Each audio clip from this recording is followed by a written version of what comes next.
आज तक प्रधानमंत्री जी मणिपुर नहीं गए, इसीलिए मैंने संसद में कहा कि मोदी जी को माँ शब्द से बहुत प्यार है।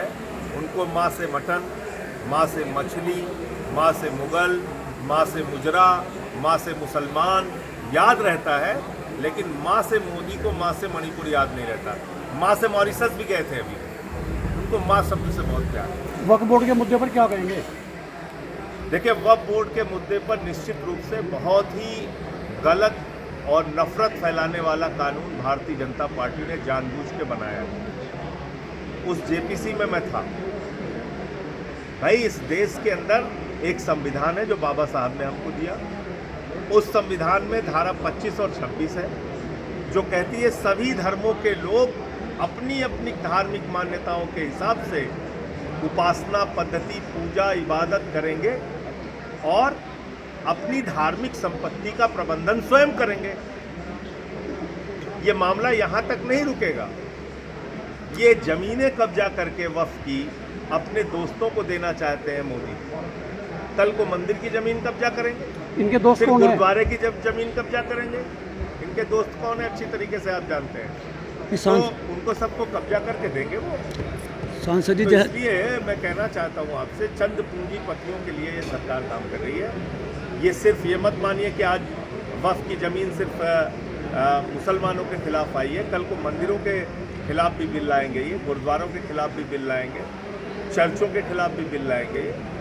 इस देश में धार्मिक स्वतंत्रता है सबको। आपने उसमें लिख दिया।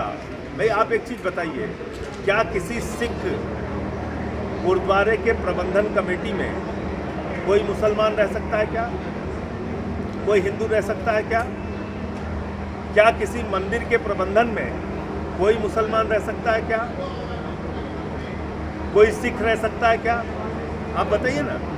क्या किसी मस्जिद के प्रबंधन में कोई हिंदू सिख रह सकता है? आप ऐसे कानून क्यों लेके आ रहे हैं? नहीं, ओवैसी जी, सिर्फ झगड़ा कराने के लिए।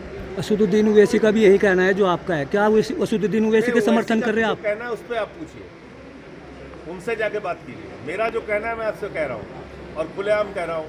इस देश में संविधान की धारा 25 है। क्या बाबा साहब से बढ़ के हो गए नरेंद्र मोदी? और बाबा साहब के संविधान में लिखा हुआ है हर व्यक्ति को अपने अपने धर्म के हिसाब से पूजा अर्चना, उपासना, इबादत करने की इजाज़त है और अपनी धार्मिक संपत्तियों का प्रबंधन करने की इजाज़त है। ये कौन लिख के गया? बाबा साहब डॉक्टर भीमराव अंबेडकर और हमारे संविधान निर्माताओं ने। उससे बढ़ के हो गए नरेंद्र मोदी? और भारतीय जनता पार्टी वालों की औकात उससे बढ़ के है।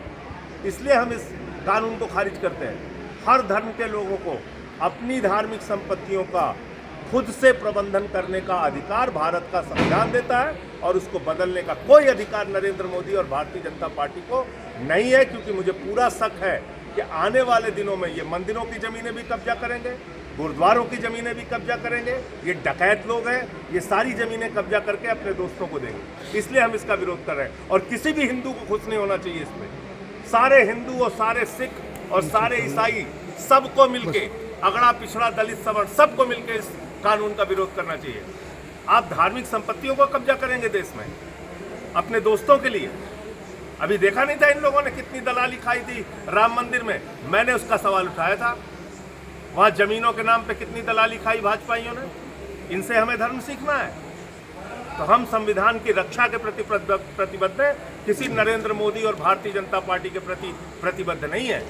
इसलिए हम इसका विरोध कर रहे हैं। सांसद जी, आरएलडी बीजेपी से गठबंधन है, गन्ने का भाव भी नहीं बढ़ा और चुनाव की बात कर रहे हैं आप। इस पे आरएलडी को भी बोलना चाहिए और मैं आम आदमी पार्टी की तरफ से इस मुद्दे को जरूर उठाऊंगा। गन्ने का दाम तो जब आपने वादा किया है गन्ना किसानों से और देश के किसानों से आपने वादा किया है कि आप 50% मुनाफा देंगे, यानी कि दोगुना करेंगे उनकी आय, उनके अनाज का दाम दोगुना करेंगे, उनके गन्ने का दाम दोगुना करेंगे। तो दोगुना छोड़िए, आप थोड़ा बहुत भी गन्ने का दाम बढ़ाने को तैयार हैं।